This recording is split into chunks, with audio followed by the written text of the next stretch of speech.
2024년 8월 25일 오후 8시 44분입니다. 네, 안녕하세요. 팅게입니다. 네, 내일 시장에서 볼 이슈들을 좀 정리했는데요. 그 전에 좀 말씀드릴 게 있습니다. 제가 지금 좀 밖에 나와 있습니다. 집에서 영상을 좀 녹음을 하는 게 아니어서 목소리가 조금 울릴 수가 있고 좀 음질이 좀 안 좋을 수도 있거든요. 그래서 안 좋은 게 좀 들리시더라도 좀 이해를 좀 부탁드리고 오늘만 조금 이해를 해주시면 감사하겠습니다. 자, 그럼 시작해 보도록 하겠습니다. 자, 미장이 나쁘지 않게 끝났다고 생각을 하고요. 금리나 시사를 좀 강력히 하면서 나스닥을 끌어올렸습니다. 잭슨홀 미팅에서 통화 정책을 조정할 때가 도래했다는 표현을 쓰면서 인플레이션이 어느 정도 잡혔다고 판단하는 걸로 보여지죠. 다음 달에 있을 FOMC 중순에 이제 아마 기정사실화가 된다면 아마 금리 인하가 진행이 되지 않을까라는 생각을 하고 있습니다. 다음 달 FOMC는 17일에서 18일 사이에 이제 진행이 되기 때문에 체크해 보시면 좋을 것 같고요. 구독, 좋아요 한 번씩 꼭 부탁드립니다. 많은 소문도 부탁드리고요. 자, 그다음에 멤버십 저번 주 관심 종목 중 한 종목이 상승률이 40% 이상이 넘었습니다. 거의 45% 이상급이 나왔기 때문에 근래 본 것 중에 가장 큰 수치가 나왔어요. 그래서 어, 굉장히 저도 놀란 수치였습니다. 좀, 네, 보셨던 분들이라면 아마 좀 좋은 결과가 있지 않았을까. 많은 멤버십 관심 부탁드리고요. 저렴하니까 여러분들도 많은 관심 부탁드립니다. 자, 첫 번째 새 역사 쓴 유한양행 신약 예고입니다. 관련주 유한양행 오스코텍 국산 항암제 최초로 FDA를 허가를 받았는데도 세론이 나왔던 유한양행이지만 다시금 주목을 받고 있는 상태입니다. 이번 허가 주체는 존슨앤존슨이 이제 사실상 존슨앤존슨인데 사실상 유한양행이 거의 다 했다고 볼 수가 있죠. 오스코텍 자회사 제노코스가 개발한 렉라자를 사들인 다음에 임상을 진행해서 얀센에 1조 6천억 규모 기술을 수출을 했죠. 존슨앤존슨 자회사가 얀센이니까 그죠? 그래서 제품이 본격화가 되면 10% 이상 로열티가 보여지는데 이 금액을 환산을 해보면 매년 6조 원 이상이 나올 가능성이 높다. 이거는 굉장한 큰 수치입니다. 그래서 첫 번째 투여자가 시작이 되면 이제 로열티 이제 마일스톤도 이제 금액대를 받기 때문에 꽤나 괜찮은 흐름으로 갈 수 있죠. 그러니까 저는 이제 제가 저번에도 유한양행을 공유를 하면서 사실 이 내용이 나오면서까지도 세론이 나올 거라고는 아예 판단을 못 했었는데 사실상 그 내용은 상한가를 가도 이상하지 않았습니다. 그래서 제가 그때 이제 코멘트를 드렸던 게 밸류적인 측면을 바라봐야 되는 거죠. 네, 세론이 나왔다고 해서 그게 끝이 아니라 앞으로 있을 것들을 봐야 된다는 거. 그걸 꼭 말씀을 드렸었습니다. 아마 기억을 하셨다면 생각이 나실 거라고 생각을 하는데 자, 두 번째, 인천에서 또다시 배터리 화재가 났다. 관련주 이램과 이닉스, 한빌레이저, 한농화성, 민테크, 이수스. 이수스는 이수 스페셜티 케미칼입니다. 인천에서 리튬 배터리에서 발화된 것으로 추정되는 화재가 다시 발생했는데, 리튬 배터리가 적재되어 있던 컨테이너 한 개가 다 타고 나서 의류 화물들이 소실되었다는 내용입니다. 리튬 배터리 화재가 발생한 걸로 추정이 되며, 그 안에는 중국산 드론용 배터리로 파악이 된다고 하는데, 또다시 배터리 화재가 나왔습니다. 그래서 아직은 이제 사람들에게 이제 이 뉴스가 퍼진 것 같지는 않은데 어쨌든 계속 뉴스가 나오고 있죠. 그래서 이렇게 되면은 정말 좀 문제가 생기지 않을까 더 큰. 그래서 좀 체크를 계속적으로 해야 되는 내용일 거라고 판단하고 있습니다. 자, 트럼프에 이어서 해리스까지 관련주 갤럭시 어머니들이 위지트. 트럼프 쪽에서 사실 좀 더 해리스보다 강하게 밀고 있었던 거는 암호화폐에 대한 내용이었는데 산업 안전장치와 육성 정책 등을 사실상 강조했었습니다. 그래서 공을 들여왔었는데 이번에 해리스 또한 암호화폐 산업의 육성을 위해서 안전장치 플러스 산업이 계속 성장할 수 있게끔 방향을 만드는 정책을 구상하고 있다는 걸로 내용을 전달했습니다. 사실상 이제 해리스는 저번 암호화폐 산업 이벤트에서 참여하지 않았는데 지지율을 생각해서인지 계속적으로 암호화폐에 대한 내용을 전달하려는 모습들이 보여지고 있죠. 그래서 어쨌든 이제 지지율을 끌어올리기 위해서는 얘기를 해야 되고 그에 따른 이제 내용들 정책들을 얘기를 해야 되니까. 근데 아마 이제 이제 이 트럼프 쪽이 조금 더 암호화폐에 대한 진심이 좀 보여지긴 하죠. 그래서 어쨌든 두 양쪽에서의 중복된 공약이다라는 게 중요한 포인트라고 볼 수 있죠. 자, 네 번째 지질학자들이 모인다. 대왕고래 언급. 관련자 화성밸브, 한국가스공사, GS글로벌, 한성엔지니어링.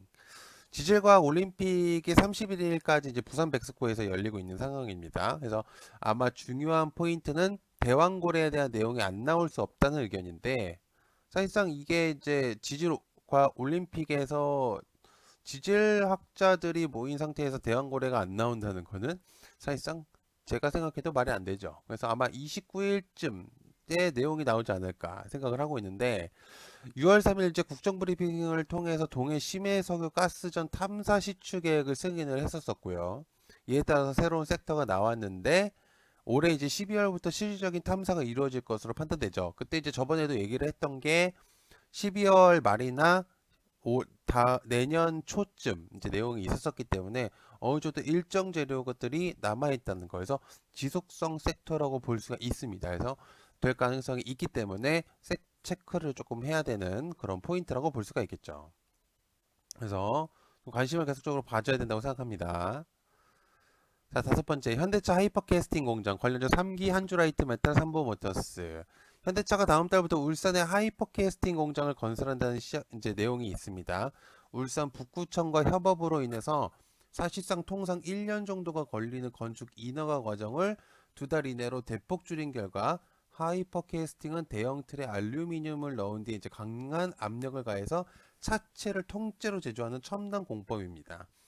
차량 쪽에 좀 관심이 있으시면 하이퍼캐스팅이 과거에 내용이 있었다는 거를 조금 아실 수 있는데 다시 한번 이제 내용이 나왔었죠. 그래가지고 일단은 관련주들 좀 체크해 볼 필요가 있다. 그래서 이런 것들 한번 내용을 기억을 해두시면 좋을 것 같아요. 공부적으로 생각해도 괜찮죠? 그죠? 자, 그 다음에 한동훈이 스프링클러 의무 설치 대상 확대에 대한 내용을 전달했습니다. 관련주 파라텍. 제가 목이 좀 안 좋아서 조금. 자, 부천은 호텔 화재 등과 관련해서 한동훈 대표가 스프링클러 의무 설치 확대 대상을 등을 필요성을 강조를 했습니다. 6층 이상 건축물 전층에 스프링클러 설치가 의무화된 상황이긴 한데 사실 신축되지 않는 것, 그러니까 과거 오래된 건물에 있어서는 그 의무가 부과되지 않고 있다는 내용이죠. 알겠지만 이제 신축 건물들에는 어느 정도 이제 모든 것들이 다 갖춰지면서 요즘에는 이제 건물들이 건설이 되는데 사실상 이제 과거 건물들은 그런 부분들이 사실 미흡은하죠. 그러다 보니까 이제 조금 기존에 있었던 건축들이 화재가 났을 때 진압 부분들도 굉장히 좀 어려움을 겪는 것으로 보여지고 있는 상태입니다. 그리고 특히나 전기차 화재나 이제 국내 집에서도 화재들이 발생을 하고 있기 때문에 이제 이런 부분들이 사실상 조금 많이 요즘에 관심들이 높아지고 있죠. 그러다 보니까 체크를 좀 해볼 필요가 있다라고 볼 수가 있겠습니다. 자, 간호사도 파업 가능성에 대한 내용이 있습니다. 관련주 인성정보 비트컴퓨터 유비케어. 정부 의대 직원에 반발한 전공의들이 병원을 떠난 뒤 벌써 6개월이 넘었는데 간호사들을 비롯한 보건의료 노동자들이 파업을 예고를 하면서 의료 공백 사태가 좀 더 심화될 위기감이 높아지고 있는 시점입니다. 그래서 업무 공백으로 씨름하고 있던 병원인데 간호사와 의료 종사자들의 노조 파업까지 더해진다면 진료 현장이 좀 더 혼란스러워질 예정이라고 볼 수가 있겠죠. 그래서 현재 간호사의 파업 가능성도 얘기가 나오고 있는 시점이다라고 볼 수가 있겠습니다. 자, 국내 OLED 라인 수주 관련주 HB 테크놀로지, 선익 시스템, 로체 시스템즈. 중국 사업을 입찰 정보를 이제 공유하는 중국 비딩 사이트가 있는데 BOE는 이달 마스크 결함 검사 장비를 이제 방막 봉지, 에이징용, 원적외선 오븐 장비 8세대 원전 커팅 장비를 공급하는 업체로서 국내 기업을 뽑았는데 여기서 이제 낙찰이 되면은 차이나 비딩에 공개되는 구조입니다. 그래서 이번에 선정된 기업은 BOE에 납품을 확정할 것으로 보여진다. 첫 번째 국내에서 최초로 했었던 데는 선익 시스템이었거든요. 그래서 선익 시스템이 사실상 길을 열어줬고 그에 따라서 이제 관련주들이 조금 보여지고 있는 시점이다라고 볼 수가 있겠습니다.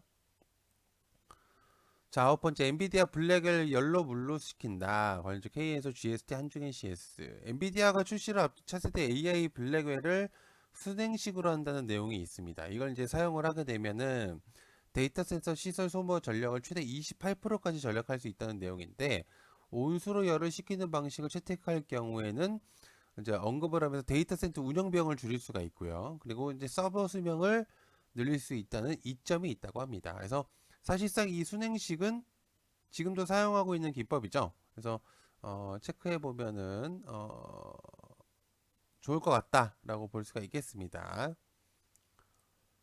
자, 금리 인하의 가능성 관련주 바이오 섹터 네이버 카카오 계열 이건 이제 특별하게 종목을 언급을 하기보다는 섹터 큰 방향을 바라볼 수가 있는데요. 국내에서는 사실 네카오 그래서 2차전지 섹터들이 보통은 이제 주목이 되는 경우가 있습니다. 금리 인하가 되면은. 근데 사실상 이제 중요한 부분은 바이오 섹터들 또한 금리 인하에 주목될 수 있는 섹터이기 때문입니다. 원자재랑 관련이 되기 때문인 거죠. 그래서 다음 달 중순에 있을 FOMC 기준점이 된다면은 체크해 볼 수 있다고 판단 중입니다. 자, 그다음에 이스라엘 국방장군 본토 비상 상황. 흥구석유, 한국석유, 흥하해온. 이스라엘군이 레바논 친이란 무장 세력 헤즈볼라의 전투기를 활용한 공습을 하고 있는 걸로 보여집니다. 헤즈볼라는 대규모 드론으로 반격에 나섰으며 헤즈볼라는 공습을 인지를 했고요. 이를 막기 위한 선제 타격에 들어간 것으로 보여집니다. 그래서 이스라엘 주변 항공편이 모두 중단이 됐고 실제 공습이 또한 이어지고 있는 상황. 그래서 이스라엘은 본토 비상 상황을 선포했습니다. 만약에 이제 내일 시장이 좋지 못하다면은 부각될 가능성이 높아지고 있기 때문에 좀 많은 분들이 좀 체크를 해봐야 된다고 생각을 합니다. 자, 이렇게 좀 체크를 해보시면 좋을 것 같고요. 얕은 개미 멤버십도 많은 관심 가져주시면 아마 큰 도움이 되시지 않을까 주식시장 하시면서. 그래서 정말 비싼 돈이 아니기 때문에 밥 한 끼 금액으로 정말 좋은 정보들을 얻으실 수 있으니까 많은 관심 부탁드리고요. 새로운 정보들도 많이 공유하고 새로운 컨텐츠도 준비하고 있으니까 그런 혜택을 받아보시려면 멤버십을 가입하시면 아마 큰 도움이 되고 채널 성장에도 도움이 될 것 같습니다. 시청해서 감사하고요. 고맙습니다. 감사합니다.